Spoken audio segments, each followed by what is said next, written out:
Hey guys, what's up? It's me, Thomas. Today we're back here with Game Theory, and well, time for Tom's first video on FNAF with the Circus of Horrors. Wasn't this back at the complete timeline video? I think they mentioned this. Either that or Carnival.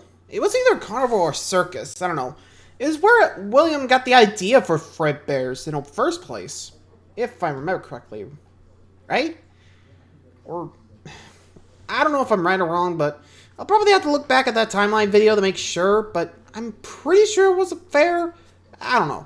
Anyway, well, might as well learn more about the circus that inspired William Afton to do his deeds, or at least start his path. Be sure to like Scott for more. Hope you enjoy. Here we go. Fredbear's Family Diner. This is where it all began. The Or animatronic so empire, we the thought. string of deaths, and William's descent into madness. Everything stemmed from this one location. Or at least, that's what we all thought. Until today. Let's Hello, go, Tom. Internet! Welcome to Game Theory, where it is finally time. Today, I graduate from FNAF Boy to FNAF Man and take on my FNAF very first FNAF theory. Although, I say that, I have Nice. actually been helping Matt write FNAF theories for the past 3 years. Thanks, Tom. Thanks, Have Matt. a safe flight back. Have fun. I didn't get to talk to you about Gregory as a robot. It's all right.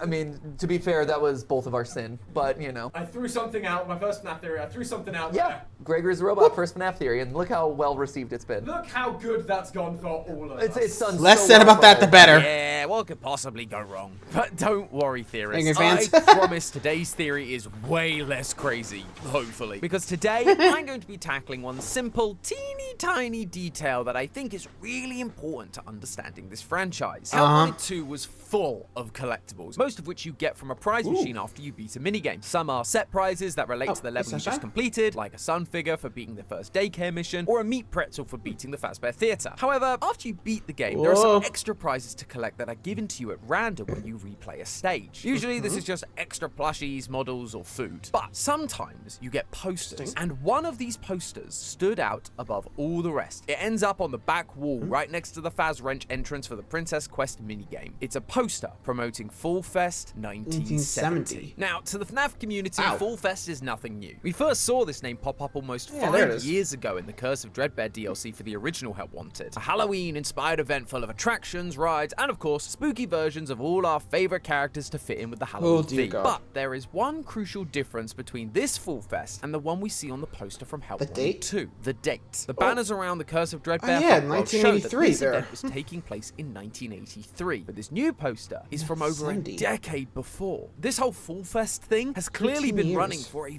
very long time. In fact, it's been running since before the earliest confirmed parts of the FNAF timeline. In the Silver Eyes, when Charlie is looking for news articles on Fredbear's Family Diner, she starts the search at 1979, 79, yeah. seeming to imply that this was when the diner was founded. But that is 9 whole years after this poster was published. And that's not all. Look at the design of this strange. poster. While it's advertising Fall Fest, it's not inherently spooky like the event we see for the Curse of Dreadbear. Instead, it has autumnal elements, but it's mostly designed to look like an old two-tone circus poster, complete with a giant circus tent right in the middle. And this isn't the first time Steel Will has offered us hints that circuses might be important to this franchise. Well, There's the true. minigames in Help Wanted 2, like the Carousel and Fazablast. There's the circus costumes that are down in the basement of Ruin. There's even circus-themed Funko merch. Clearly, Steel Will is beating Well, us over the that head and with this Circus thing Baby for a and reason. Balloon Boys, Why? so Well, back in they weren't 2022, in that the far build-up back. to Security Breach's Xbox port, Steel Will did an interview with Game Oh, Jolt to hi. talk about how they made Security Breach, give some updates on Ruin's development, and drop some little hints towards what might So, be coming what down they the got? pipeline for them and the FNAF franchise. And when asked what kind of game they'd like to make in the future, they said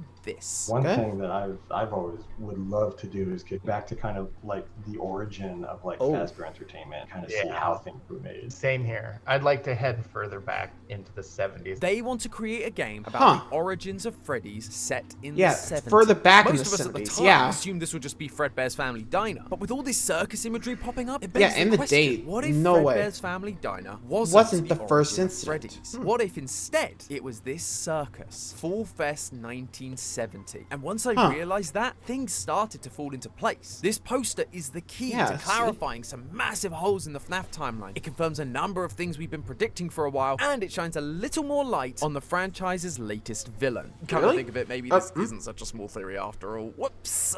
So you better grab your usually how you do it. because the show is about to begin, and I'm going to reveal to you the true origins of Freddy's. Come on. Just before we get into that, I need to talk to you about something else that's really important. It's something you may have seen if you watch our own sister location, Style Theory, but we have an exciting theorist event coming up. We are putting on a fashion show. It's called Creators in Fashion, and it is the first of its kind. Not just because a fashion show has never been done on YouTube before, although that is pretty cool, but because we're getting weird. Yeah, man. How weird? Well, the first runway of the night is going to be FNAF themed. You heard that right. Really? We've had FNAF games, Is Darko going down the line? FNAF cookbook, and now FNAF is completing the theorist Well, I had to say it. getting a FNAF runway. Although, if you've ever bought our high quality FNAF merch, FNAF being there we high go. fashion may not be that surprising. But what might be surprising is what creators we have planned for the event. It's called Creators in Fashion after all, so we wanted to make sure we were spotlighting creators from all corners of the internet and make this one-of-a-kind event even more special. We've got the likes of ZHC, Secret Comfort, Christian there? Ho, and Critical Role. I know he's a fashion guy. Up to strut their stuff. We've got Simply Nailogical providing nails for the event, and the whole thing is going to be commentated by Rosanna Pansino and Trisha Hertzberger. Talk about star power. But of course, we couldn't do a fashion show by theorist without some weird little theorist antics going on. Besides the FNAF runway, we've also got dogs walking the runway. And no, I'm not just talking about Santi. I mean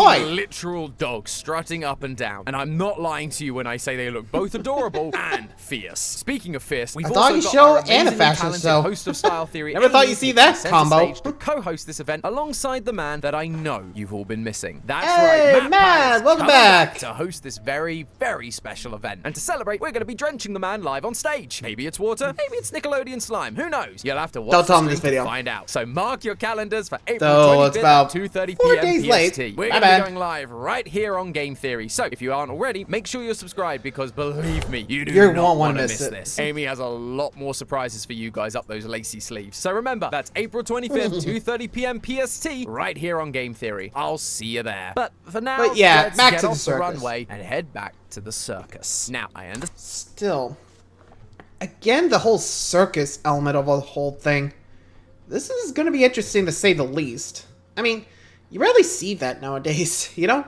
The whole, hey, welcome to the circus. You know, that deal? I don't know. It's definitely going to be interesting to say the least. What do you guys think? Let me know. Well, might as well just hop in and see where we go from here. Let's just see how this all connects back to the whole FNAF franchise. Like I said, this is probably where William got his idea for the franchise. You know, Fredbears and the Freddys and, you know, all that, right? At least that's how I see it, but, well, shall we?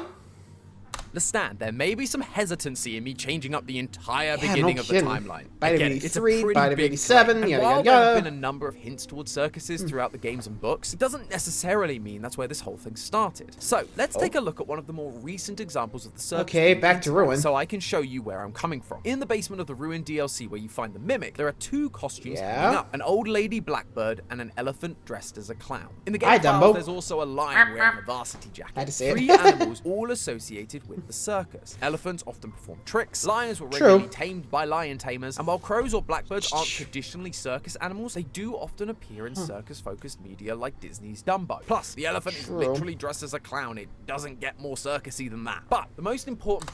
So, actually, if I remember correctly, wasn't Dumbo actually dressed like a clown back in the, movie? Sorry, I'm trying to remember how it went. I think he went it twice. It was like a part of a stage, or like part of the show. Like, the clowns would, like, have him, like, high up on a burning building. You know, it's circus. Do you expect anything less? He would jump off and land in, like, this tub of water, I think. I mean, that's what I remember. I mean, if you guys remember it, this was, like, before the whole big elephants on parade, here we come, or the crows singing, when I see an elephant fly. You know, that. At least that's how I remember it. I don't know. Those are the only times I know, like, Dumbo wore, like, makeup, which is weird to do to an elephant. I mean, sure, they dress him up, but with clown makeup? That's a first. I mean, like I said, it's just going off my memory, but anyway, move along.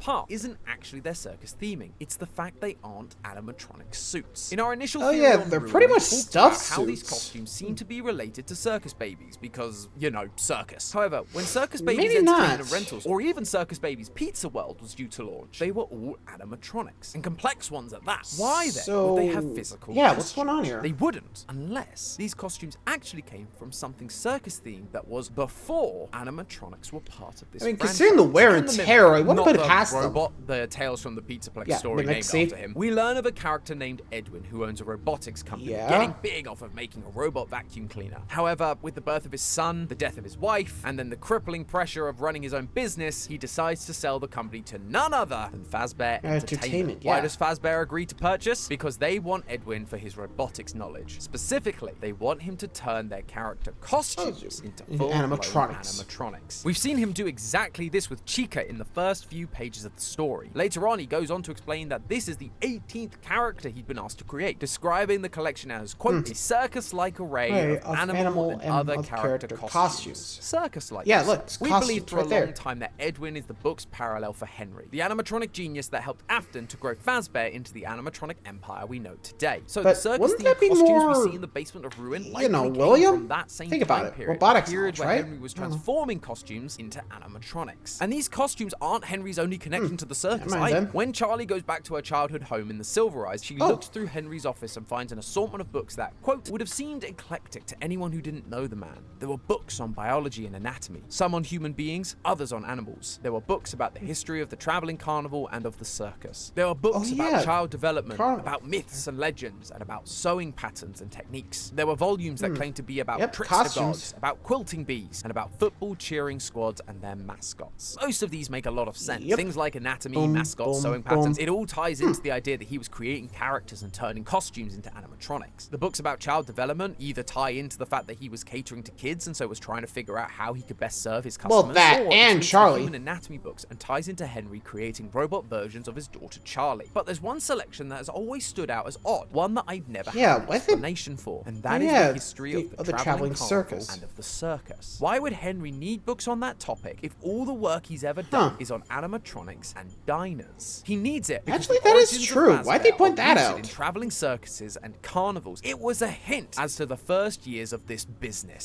So, this circus, Fall Fest, seems to be where Fazbear Entertainment all began. But now the question is, who else was there? And I don't mean human characters, let's be honest, we don't have many of them that are actually important, especially not back in 1970. I mean, which of the Fazbear characters were part of the original roster? As I've mentioned, during Hut 1 and 2, we get a number of minigames that take place in FNAF carnival-like or settings, maybe namely Freddy, I don't know. Blast and the Carousel. And it's the A Carousel couple of them that I are want us to pretty take a look at recent. first. You know, The Chica game was itself is 18, pretty so she's straightforward. not You the know, first. when you don't have an Ash trying to desperately keep your microphone attached. Oh my god! But despite that, Matt did manage to notice a very interesting detail in the level's design. A random pumpkin. Just sitting there, waiting to be thrown. I think we could all agree that pumpkins are something we specifically associate with Halloween. And the only event we know to take place at Halloween in this franchise is, you guessed it, Fall Fest. We even get a Halloween-themed version of Moon appear during the Nightmare level of the Carousel ride. The Carousel is from Fall Fest, which means it's from the early part of the franchise. But then, take a look at the characters that are used on the Carousel. Freddy, Bonnie, Chica, Foxy, which, you know, is what you'd expect. Looks like they're old it's not styles. just And the look, original what's the version duck? from FNAF 1. The one that immediately stands out to me is this white and pink version Mangle? of Foxy. Funtime Foxy? Well,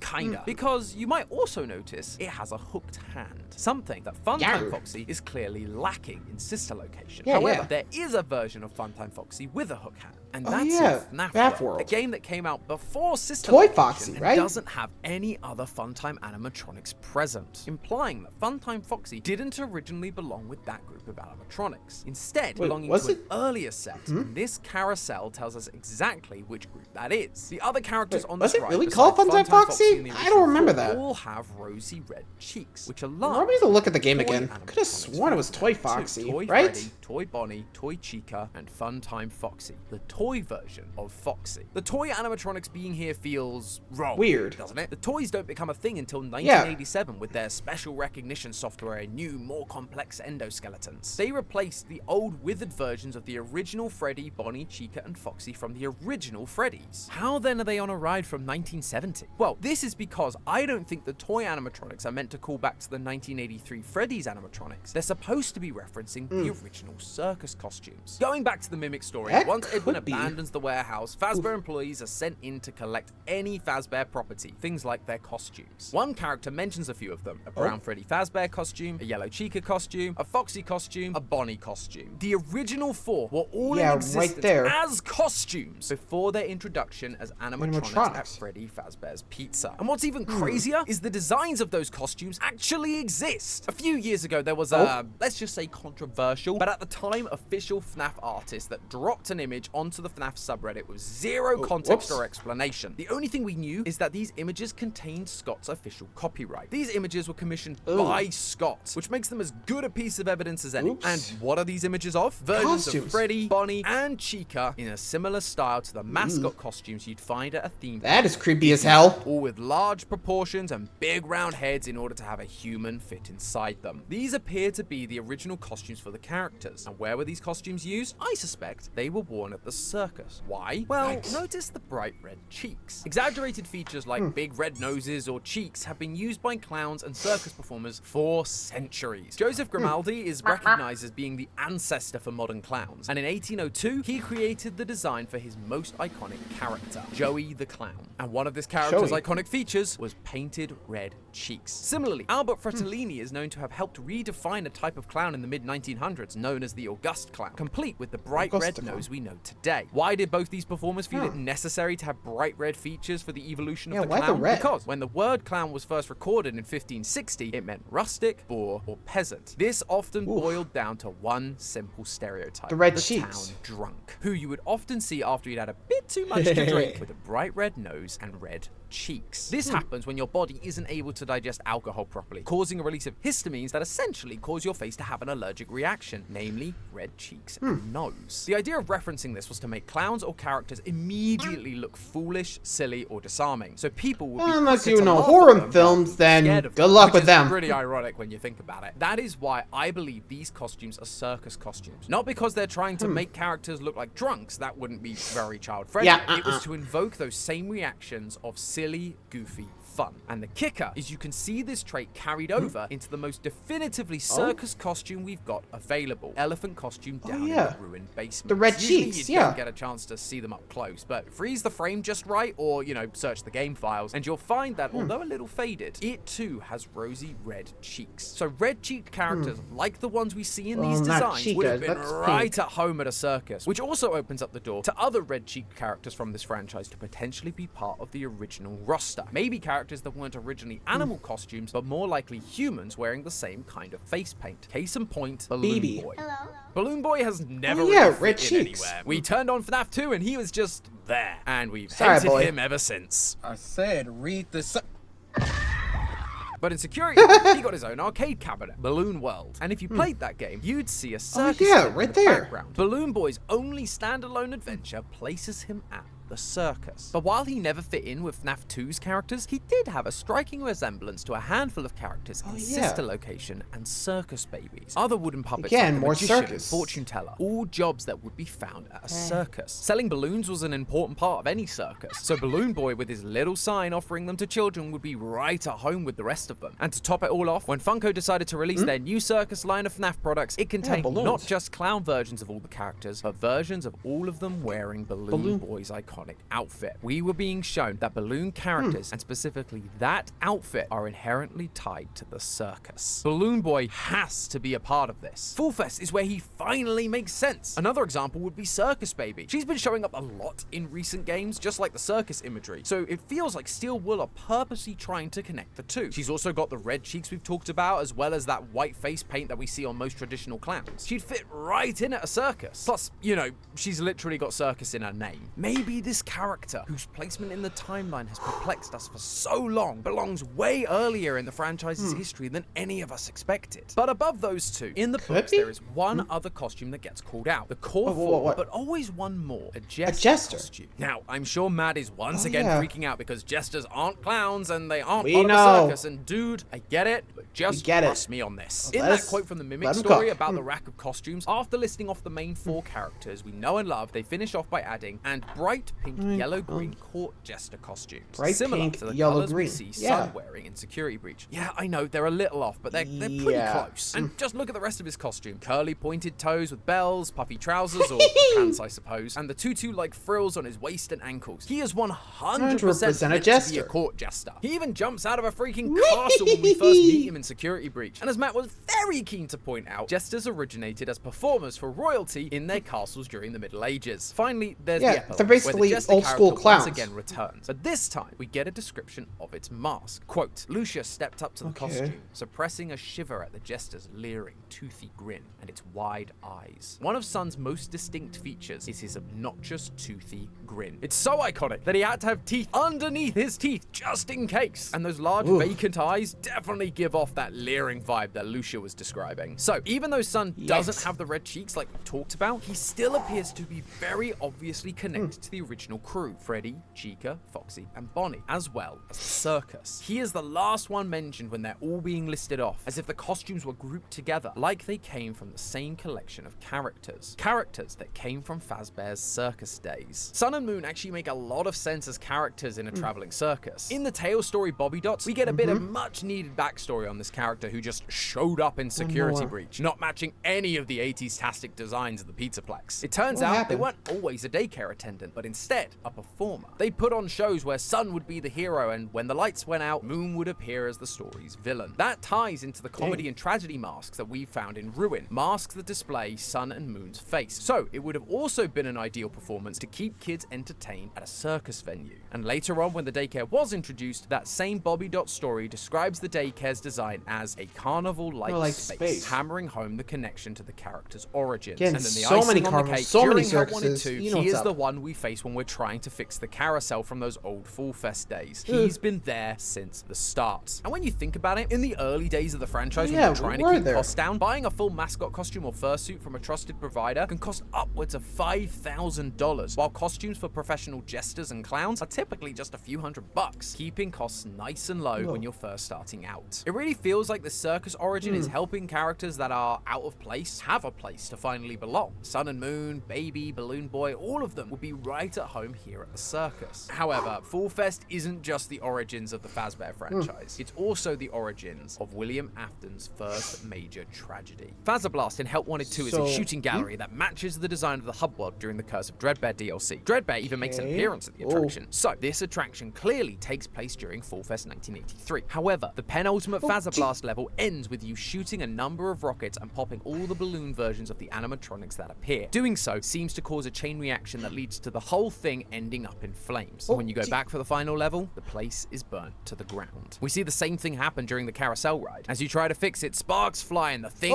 lights up, leading to the nightmare version of the level where the whole place is already ablaze. And if you go out of bounds during that carousel level, you can see the red sky, burnt trees, water tower, and windmill that are all present during that final Fazablast level off in the distance. Steel Wool is clearly showing us that much like every other establishment in this franchise, this event, Fall Fest 1983, ended in fire. 1983 sucked for this franchise, but especially for Afton. He loses his kid to a malfunctioning Springlock suit and his other son's negligence. Fredbear's family diner gets shut down, and to top it all off, he loses the thing that started this whole business, the circus. Steel Wool is all about a sympathetic villain backstory. Try not to set out to make a cool looking villain. Go make a monster that have a reason for it. These aren't just like these supernatural forces that came out of nowhere to just hurt people and punish people, right? Like there were results of other wrongdoing. Adding a fire to an already pretty awful list of tragedy and loss, it would make it a little less surprising that Afton could suddenly just snap and go on a murder spree. But this fire tells us more than just how this first chapter in FNAF history ended. It also tells us that there was one other character here, someone else present from the beginning that you wouldn't suspect. The Mimic. Yeah, I know, I was surprised too. but everything Really? seems to be pointing to this guy being here since the earliest days of the franchise. We get a lot of different descriptions for the Mimic during the epilogues of Tales from the Pizzaplex. Sometimes it's a traditional endoskeleton, other times it's a spider-like mess of slimy black wires. But when we are first introduced to it, we're given one extra detail.